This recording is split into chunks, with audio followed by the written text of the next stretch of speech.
Laurell Nurse, welcome to Profile. Thank you. So you're the conceptualizer of the Queens of Reggae Island Honorary Ceremony, or QORIHC, as we call it. So this was really, really an important ceremony for you when you conceptualized the idea. Why? Well, looking at the industry, I realized that almost everywhere, we emulate the United States, Europe, and they have fantastic award shows for their women. And I realized that we didn't have anything like that in Jamaica for our women. And we did so much, we do so much in the industry to not be recognized for it in a fabulous way. Why did you think that was the case, that women were not being recognized? Not that they weren't being recognized, but the entertainment industry in particular, we were lacking that.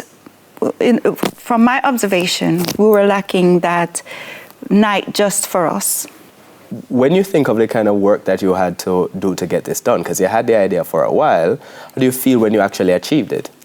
It felt good. It felt good that it came into, what's the word we use, fruition, that it actually has happened, that after the first staging, it felt, yes, we arrived. It's time to continue and make it bigger and better. All right, and I want to talk a little bit about your plans in terms of making it bigger and better, but you understand this yourself because of your own history in entertainment. And I want to start by talking a little bit about your history as an individual. Grew up in Jamaica, but your father is originally from Antigua.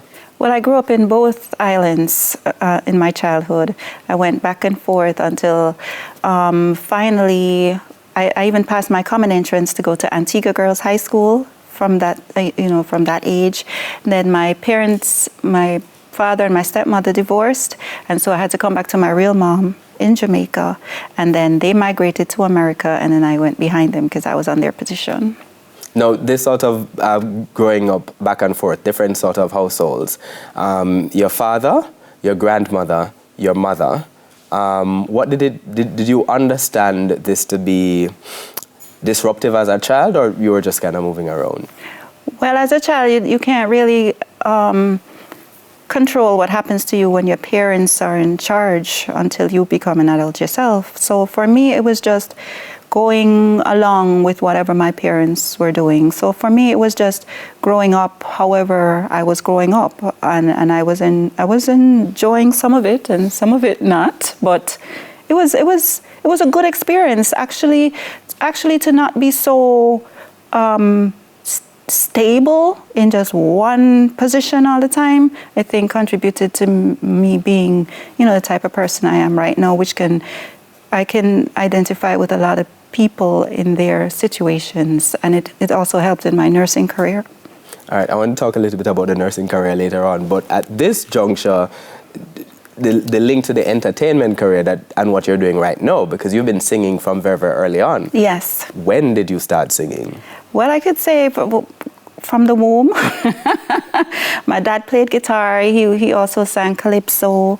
My mom, she was a singer also. She went to church. She sang in the choir. My family, my uncle was a DJ.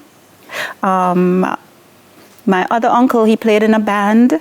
The twin aunts who were dancers, who went all around the world dancing, cultural dancing from Antigua. So yeah, it was kind of like almost fate that I would end up in the entertainment industry because it was just all around me. And was there anything in particular you were singing? You were singing in the church first?